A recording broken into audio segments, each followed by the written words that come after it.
I thought of after I made this slide. It's pretty common. And then just suggestions. If your doctor's going to take a more holistic approach, they may say you need to sleep more, stop smoking, drink more water. I didn't put that on there. Lose some weight or eat a low-inflammatory diet. Now this last one is the one I'm going to key on, the low-inflammatory diet. I think a lot of you are probably here because you're looking for answers other than anti-inflammatories. Those are available over the counter or through your doctor if that were what you were searching for. When we get into the low-inflammatory diet, you're going to find, if you go online, such a wide range of suggestions. Dr. Andrew Weil is a very famous man. He has a low-inflammatory diet, which is great. He suggests low-fat dairy, and he has a lot of high-fiber foods, which contain grains. You could go to someone who talks about a paleo diet, and they say, cut out all grains. Don't eat any dairy. Or I'm sure Dr. Oz has a list of a low-inflammation cleanse that you could be doing at the beginning of the year. So, yeah. I just want to make the distinction. The low-inflammatory diet are things that do not cause inflammation. Correct. And the anti-inflammatories are those things that remedy it if you already have it. Is that the distinction? Yes. I had heard that pineapple and pineapple juice were anti-inflammatories. They probably do. I don't know for sure. So I've known people with arthritis who start drinking pineapple juice and find it helps them a lot. So that's not something you're... It's not something I'm aware of, but it would be. Yeah. I mean, I think if it's a more natural approach, and if it works, it may be good. Okay. Yeah, that's a great answer. So I'm just, I want to say that when you get into it, there's a lot of different ideas of what a low-inflammatory diet can be. And what I want you guys to realize tonight is that it's probably different for every person. Mm-hmm. Yes. What is OPC? OPC, I'm going to blank on what it stands for. We have, I'll get back to you on it, okay? I don't have the answer right now. Okay, so next slide. So this brings us into when I say that everyone can have different sensitivities or different things that inflame them. The way to find this, what I found through our program, is a blood test called the LRA by Lysa Act sensitivity testing. LRA stands for lymphocytic reaction assessment, and what we are looking for is the lymphocytes are one of the white blood cells that they made disappear on that video. They didn't get into what the lymphocytes do. But they are a white blood cell that lives for about 6 months in the bloodstream, and they are active in the immune response. So what we do with this test is we take individualized substances and test how the lymphocyte reacts in an ex vivo manner, meaning that we try to make inside the lab as close to what occurs inside of your body. So with the blood draw, they use a needle similar to when you give blood, so they're not damaging the cells. And we don't centrifuge it, don't freeze it, we send it right off that day so it can get to the lab and be tested quickly while the cells are still viable. And the functional part of this is saying that we are testing how the cells react. So they're not going through and looking for antibodies to find out what you've reacted to in the past. They're trying to test the way the cells are reacting at that point in time.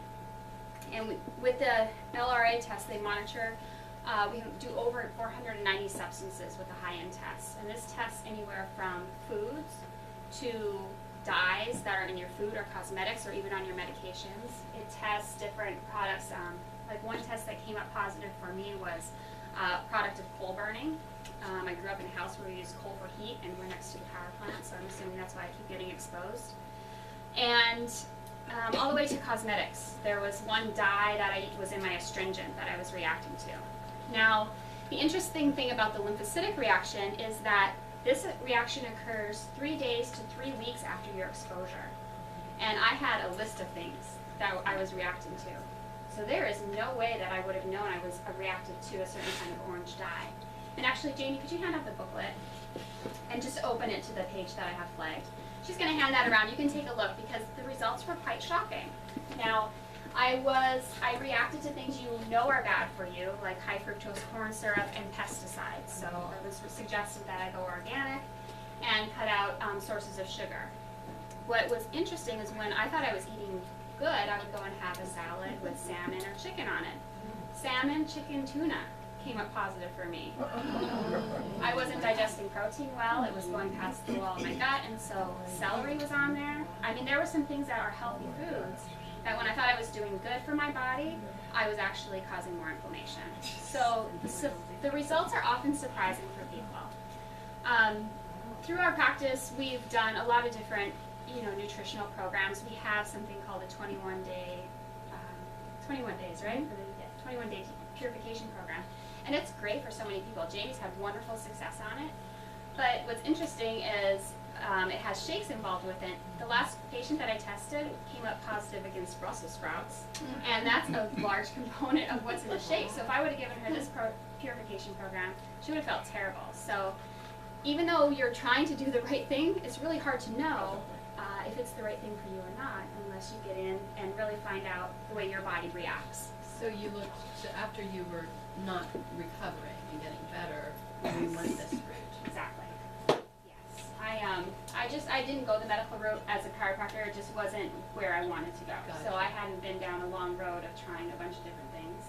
And I knew if I took Advil, my shoulder felt better. Right. But I didn't want to do that all the time. And was there someone that directed you this way, or you found Yeah. through your research, or? I didn't develop the program. It was a nutritionist who works with it that. Okay. Yeah.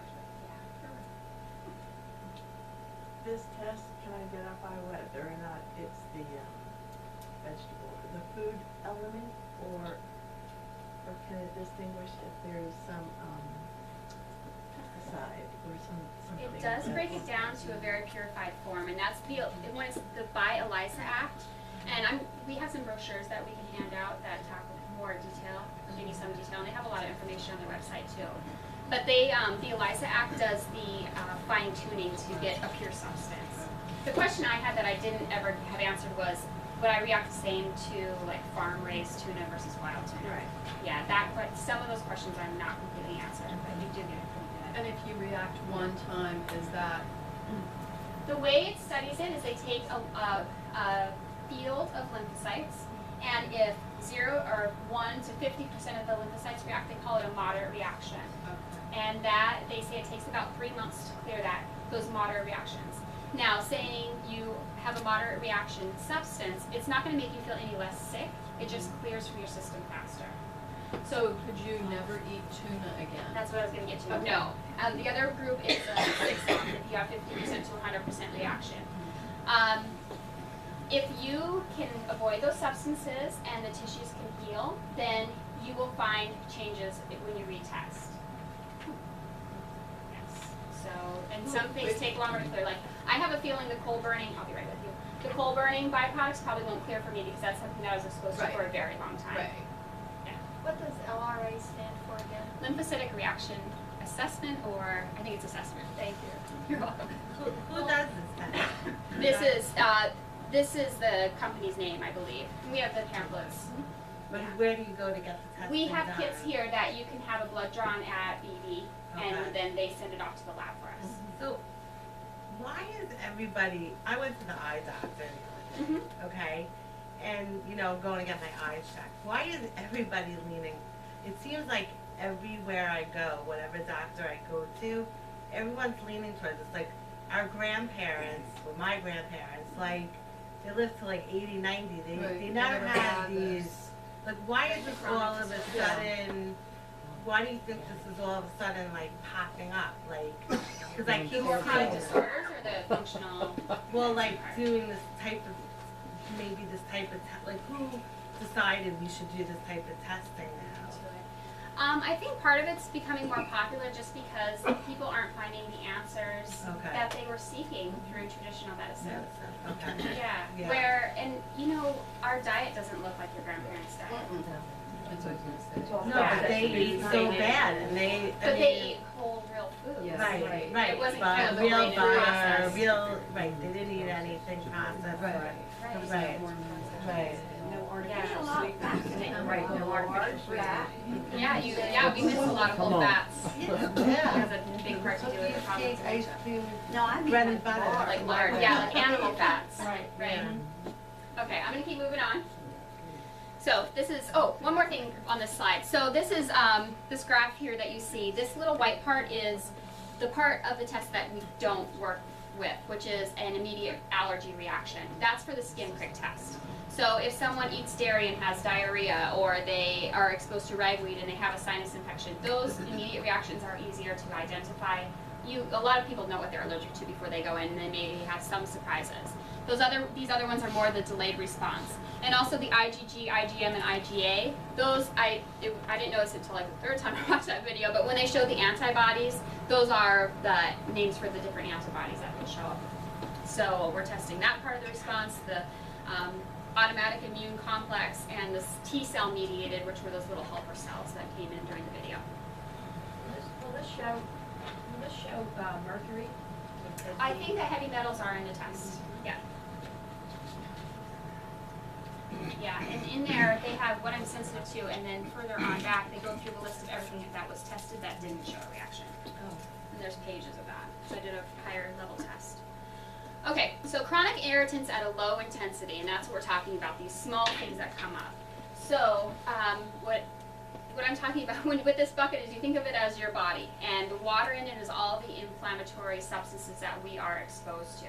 So we have a level of environmental pollution that we have to deal with on a daily basis. You know, we don't eat all perfect foods, and all these things fill our bucket over and over and over. So when we get to the top and it starts overflowing, that's when symptoms occur. And symptoms can be different for different people. Some people may have inflammatory bowel disease. Other people may have joint pain. Some people may have migraine headaches. Other people could just have, you know, they don't feel well. They're feeling achy and tired and fatigued.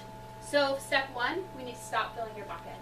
And the way you do that is, you can't avoid all things that inflame you. It's just not possible. But if we can find out things that you're sensitive to and stop filling your bucket with, you know, the food sensitivities or different chemicals that you may be using, then you're going to lower the level, so you won't get to the level of overflow and disease, basically, of symptoms presenting themselves.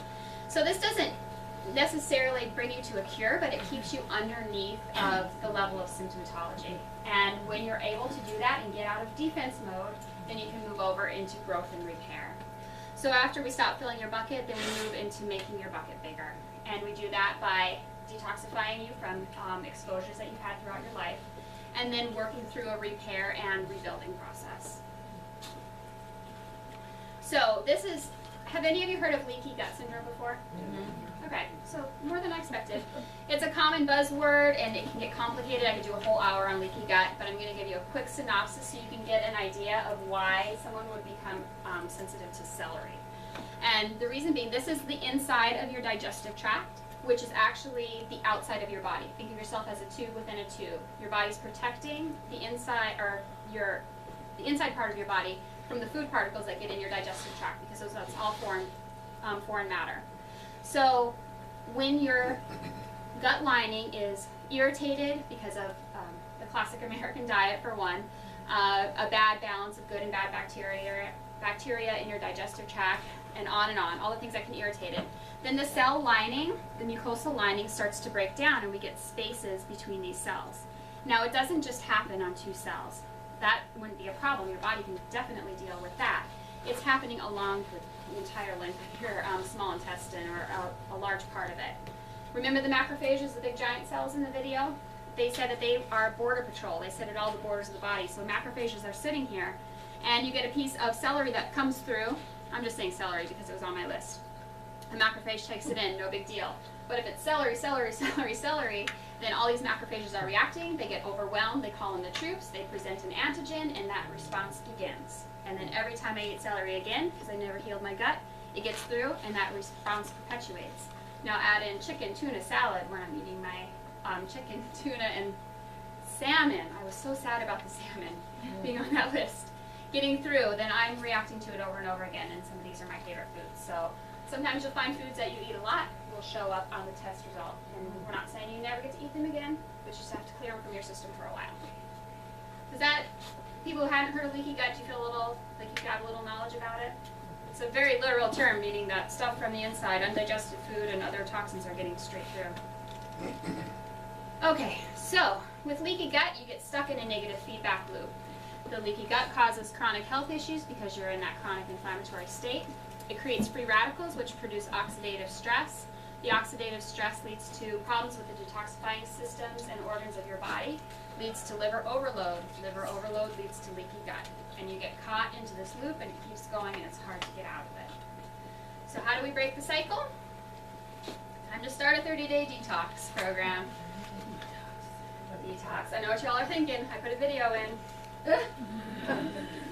This is really weird and healthy. I don't like it. But like I said in the, I don't know if any of you saw the thing in the paper, we're not going to push a bunch of shakes or whatever. What we need to do is just stop filling the bucket and make the bucket bigger. So I'll talk a little bit about the program, the detoxification overall first. When you have impaired detoxification, it creates maldigestion, meaning you're not breaking down your food particles as well as you should, and you are not assimilating the nutrients either. So this can lead to weight issues, whether it's difficulty gaining weight for some people, more often it's excess weight. Insulin resistance, which can lead to diabetes, and then a brain fog because you're always on the defense. It's hard to keep a clear mind when your body's full of toxins. That also includes headache and fatigue. I have low energy on there. Skin disorders. Our skin is like a window to what's going on inside of our body. So you can oftentimes look at someone and say, they just don't look healthy. And a lot of it's from their skin.